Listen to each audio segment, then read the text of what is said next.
Azad Kashmir bureau chief Zaheer ممتاز کے مطابق سماہنی درحال شہبہ کی ممتاز و معروف سماجی اور سیاسی شخصیت راجہ بابر یوسف کے صاحبزادے اور پاکستان میڈیکل ایسوسی ایشن میرپور کے صدر ڈاکٹر راجہ اعجاز خان کے بھانجے آکاش بابر رشتہ ازدواج سے منسلک ہو گئے۔ اس خوشی کے موقع پر دعوت ولیمہ کی پروقار اور شاندار تقریب میرپور جموں و کشمیر کے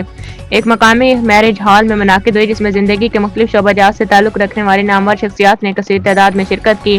دعوت ولیمہ کی اس پروقار تقریب میں چیف جسٹس سپریم کورٹ آزاد جموں کشمیر جسٹس راجہ سعید اکرم خان، حکومت کے موسٹ سینئر وزیر میاں عبدالوحید، سابق وزیر حکومت چودھری طارق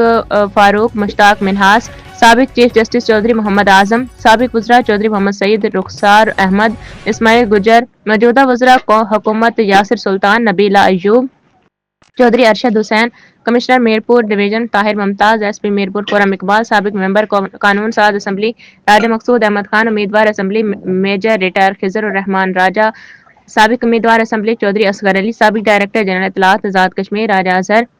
اقبال، سابق ایڈمنسٹریٹر راجہ غلام ربانی، چیئرمین ضلع کونسل نوید اختر گوگا، ممبران ضلع کونسل نعیم اسلم شاہین اور عدیل علی شان نے شرکت کی۔ اس کے علاوہ بانی صدر کشمیر پریس کلب سماہنی سید مظہر حسین جعفری، سابق صدر کشمیر پریس کلب سماہنی امجد عزیز کاشر، مختلف سیاسی و سماجی شخصیات، بلدیاتی نمائندگان، وکلاء، صحافی، مختلف سرکاری محکموں کے افسران اور اہلکاران، قریبی عزیز و اقارب اور عوام الناس کی بڑی تعداد تقریب میں شریک ہوئی۔ مہمانوں کی آمد پر میزبانان نے روایتی گرمجوشی اور فقید المثال مہمان نوازی کا مظاہرہ کرتے ہوئے شرکاء کا پرتپاک استقبال کیا۔ تقریب کا ماحول خوشگوار اور پرمسرت رہا، جہاں شرکاء نے دولہا آکاش بابر کو زندگی کے نئے سفر کے آغاز پر دل کے گہرائیوں سے مبارکباد پیش کر ان کے لیے نیک خواہشات اور دعاؤں کا اظہار کیا۔ دعوت ولیمہ کی یہ تقریب باہمی محبت، خلوص اور سماجی ہم آہنگی کی خوبصورت مثال بن گئی، جسے شرکاء نے انتہائی خوشگوار یادوں کے ساتھ یاد رکھا۔